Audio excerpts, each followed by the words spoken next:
Good morning, students. Oxford Public School, Clara Mandi welcomes you. I am Tanisha, subject teacher of biology, class 12 science, and today we will continue the chapter number 2, that is sexual reproduction in flowering plants. And today our topic is agents of pollination. Book reference here NCERT. Okay. In previous video we discussed about the pollination and type of pollination. What is pollination and kind of pollination. ठीक है. Pollination का meaning आपको पता है, transfer of the male gamete from male plant to the female plant, यानी कि stigma वगैरह जो मैंने आपको बताए थे. काइंड में हमने पढ़ा था ऑटोगेमी, जेटनोगेमी और जीनोगेमी. ठीक है. ऑटोगेमी का बताया भी था, मतलब वहां पे सेल्फ पोलिनेशन हो रहा था. जेटनोगेमी भी बताया था मैंने आपको, फंक्शनली आपको जहां क्रॉस पोलिनेशन लग रहा था, लेकिन अगर हम जेनेटिकली देख ले तो वो भी क्या था, सेल्फ पोलिनेशन था. जीनोगेमी में क्या था, दो अलग अलग क्या थे, प्लांट थे, वहां पर क्या हो रहा था, पोलिनेशन हो रहा था और वेरिएशंस हो रही थी क्योंकि आप दो स्पीसीज जो है वो डिफरेंट रह रहे थे. So today we will continue the agents of pollination. तो एजेंट्स की नीड क्यों पड़ी? देखिए, जो गेमेट्स होते हैं उनका नेचर क्या होता है कि वो नॉन मोटाइल्स होते हैं. पोलिनेशन में जो गेमेट्स हैं वो क्या है, नॉन मोटाइल है. अगर वो नॉन मोटाइल हैं तो क्या वहां फ्यूजन होगा? नहीं होगा, क्योंकि मोटिलिटी होगी तभी तो जाके फ्यूज करेंगे ना. अगर वहां पर क्या है, नॉन मोटिलिटी है, यानी कि मोटिलिटी है ही नहीं, then there is no fusion. And if there is no fusion, यानी कि there is no pollination. If there is no pollination, then there is no flowering. ठीक है. And if there is no flowering, then there is no greenery. ठीक है. Flower नहीं है, greenery नहीं है, तो रिप्रोडक्शन भी नहीं है. ठीक है. तो इसीलिए यहाँ पर क्या होते हैं, दो टाइप के एजेंट्स होते हैं जो पोलिनेशन करवाएंगे. पहला जो एजेंट्स है वो आपका क्या है, बायोटिक और एबायोटिक. एजेंट्स कितने टाइप के हैं, टू टाइप्स के हैं, biotic as well as abiotic. तो देखिए, मोस्ट प्रेफरेंस किसको दी जाती है, बायोटिक एजेंट्स को दी जाती है. मोस्ट प्रेफरेंस किसको दी जाएगी, बायोटिक एजेंट्स को दी जाएगी. इस बायोटिक एजेंट्स में क्या क्या आ जाएगा, जैसे आपकी अगर मैं बात करूं, बायोटिक में आ जाएंगे एनिमल्स. बायोटिक में क्या आ जाएंगे, एनिमल्स. एनिमल्स में क्या आ जाएंगे, जैसे इंसेक्ट हो गया, ठीक है, बर्ड्स हो गया. अगर मैं बर्ड का एग्जांपल पूछूं तो ह्यूमन बर्ड हो गया. प्राइमेट्स हो गए. प्राइमेट्स मैंने आपको बताया था जो मैमल्स होते हैं, यानी कि मिल्क प्रोड्यूसिंग जो एनिमल्स होते हैं. मैमल्स, प्राइमेट्स में आपके क्या आ जाएंगे, लंगूर आ जाएंगे. लिजर्ड की अगर मैं बात करूं तो एक लिजर्ड होती है जैकको. उस लिजर्ड का नाम क्या होता है, जैकको. वो भी किस में हेल्प करवाती है, पोलिनेशन में हेल्प करवाती है. क्यों? क्योंकि वो एक एजेंट्स का काम करती है. ठीक है. अब मैं अगर दूसरी साइड लूं एबायोटिक एजेंट्स को, तो एबायोटिक एजेंट्स में आपकी बुक में दो टर्म दी हुई है, हाइड्रोफिली और एनीमोफिली. हाइड्रोफिली का मीनिंग होता है वाटर के थ्रू पोलिनेशन करना, और एनिमोफिली का मीनिंग होता है किसके थ्रू, एयर के थ्रू पोलिनेशन करना. अब मैं इन दोनों में से भी अगर पूछूं कि ज्यादा ट्रस्टेड कौन है, तो आपका आंसर होना चाहिए कौन, एयर. क्योंकि देखिए, वाटर में तो बाय चांस फैक्टर होता है, लक फैक्टर होता है कि पोलन ग्रेन जो है वो जाके फीमेल फ्लावर के साथ क्या हो जाए, फ्यूज हो जाए. लेकिन एयर को अगर हम देखें किसकी कंपेयर में, वाटर की कंपेयर में, तो उस पर ज्यादा ट्रस्ट किया जा सकता है. ओके. देखिए, जो हाइड्रोफिली है वो लेस ट्रस्टेड है, किसके थ्रू, एंजियोस्पर्म फैमिली. या फिर आप ओवरऑल एबायोटिक एजेंट्स को ले लीजिए कि ये लेस ट्रस्टेड होता है, क्यों, एंजियोस्पर्म फैमिली के थ्रू. आपको भी पता है एबायोटिक है, जरूरी नहीं है कि 100% जाके क्या कर जाएगा, पोलिनेट कर जाएगा. ओके. चांस फैक्टर या लक फैक्टर बोला जाता है किसको, एबायोटिक एजेंट्स को, कि लक ही है कि वो जाके क्या हो जाए, फ्यूज हो जाएगा. इसीलिए मैंने आपको बताया था जो पोलन ग्रेन्स होते हैं वो 1000 की अमाउंट में क्या होते हैं, प्रोड्यूस होते हैं, कि बाय लक, बाय चांस क्या होता है, उनका पोलिनेशन होगा जाके. जरूरी नहीं है कि वहां होगा, क्या पता वो जो पोलन ग्रेन है वो डैमेज भी हो जाए. ओके. अब मैं अगर बात करूं किसकी, हाइड्रोफिली की. ठीक है. हाइड्रोफिली में क्या होता है कि 30 जेनेरा ऑफ फ्लावर आपकी बुक में दे रखा है. हाइड्रोफिली में भी जो पोलिनेशन होता है वो लिमिटेड होता है. कितनी जेनेरा में, 30 जेनेरा. और वो 30 जेनेरा भी किसकी होगी, मोनोकोट की. ठीक है. बहुत कम चांसेस होते हैं कि हाइड्रोफिली जो है वो फ्लावर के थ्रू क्या किया जाता है, सो किया जाता है, प्लांट के थ्रू सो किया जाता है. क्यों?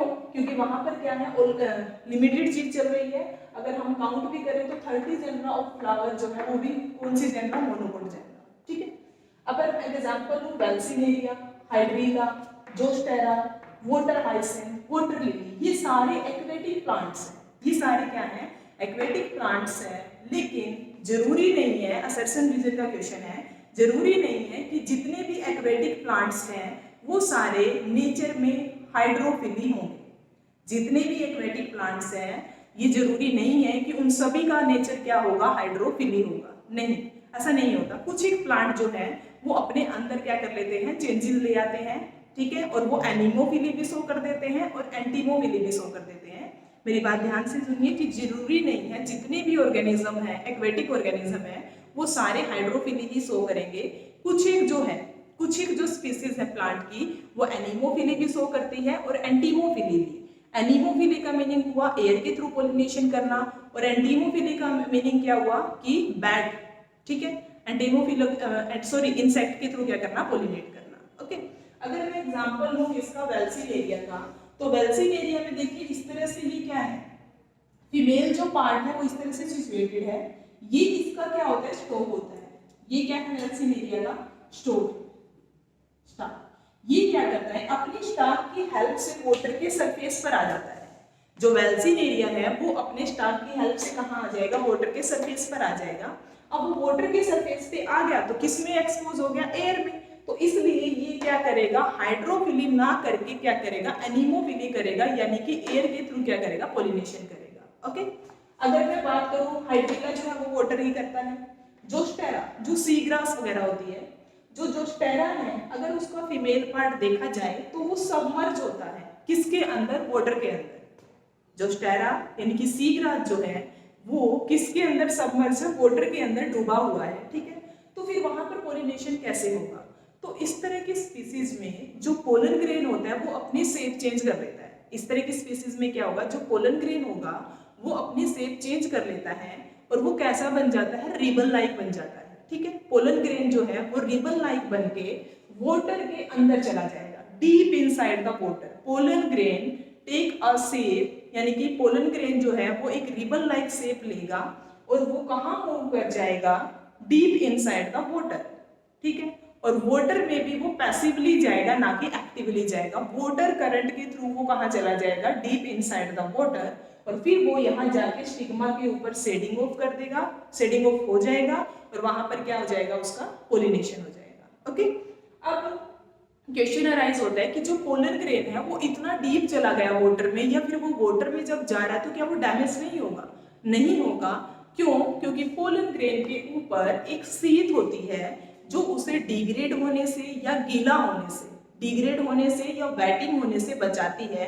उस सीथ का नेम होता है म्यूसिलस सीथ, म्यूसिलस सीथ, ये याद रखना।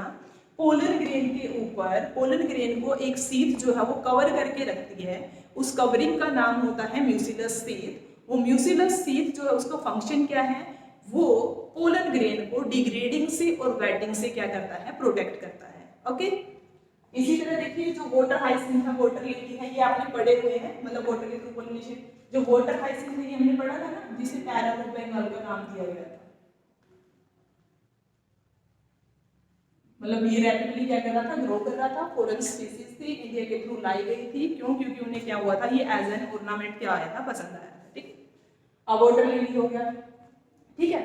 अब देखिए, हाँ ये याद रखना, जो स्टेरा का पोलन ग्रेन हैवी होता है, लॉन्ग रिबन पोलन जो होता है वो कॉम्प्लीमेंट कर लेता है किसके साथ, वाटर करंट के साथ, यानी कि वाटर करंट के थ्रू वो क्या कर जाएगा, फीमेल पार्ट तक पहुंच जाएगा। अब जो पोलन ग्रेन आया है, ठीक है, वहां पर स्टिग्मा के साथ फ्यूज होने पर या स्टिग्मा पर फॉलो ऑफ होने के लिए कुछ एक कंडीशन होती है, ठीक है। पोलन ग्रेन और स्टिग्मा, इन दोनों के बीच में कुछ एक कंडीशन होती है, फिर जाके क्या होता है, पोलिनेशन होता है, ठीक है। तो वो अच्छा पोलिनेट कब कर पाएंगे, देखिए pollen grain are non sticky. जो पोलन ग्रेन है वो क्या होना चाहिए, नॉन स्टिकी होना चाहिए, क्योंकि अगर वो स्टिकी हुआ तो वो मिड में कहीं भी क्या हो जाएगा, स्टिक हो जाएगा। तो पोलन ग्रेन क्या होना चाहिए, पहली बात तो नॉन स्टिकी होना चाहिए। Second, stigma should be broad. जो स्टिग्मा है वो जितना अच्छा ब्रॉड मतलब चौड़ा होगा उतना ही अच्छा पोलन ग्रेन जो है वो अच्छे से वहां क्या हो जाएगा, मतलब जितना अच्छा वो एक्सपोज होगा उतनी अच्छी पोलन ग्रेन की क्या होगी, वहां शेडिंग होगी, ठीक है। वो फ्रीली वहां पर क्या हो जाएगा, फॉलो हो जाएगा। So that pollen catch increases. जितना ज्यादा स्टिग्मा ब्रॉड होगा उतना ज्यादा वो पोलन ग्रेन को इजिली क्या कर लेगा, कैच कर लेगा। वन ओव्यूल पर ओवरी, एक ओवरी एक ही ओव्यूल बनाती है, ठीक है। यहाँ पे एक टर्म दे रखी होगी बुक में, टैसल। उस टैसल का मीनिंग कुछ नहीं है, लेकिन वो स्टिग्मा और स्टाइल के लिए क्या किया जाता है, यूज किया जाता है। ओके, अब देखिए ये मैंने बता दिया आपको, ऑल हाइड्रोफिलिक ऑर्गेनिज्म जो है नोट शो हाइड्रो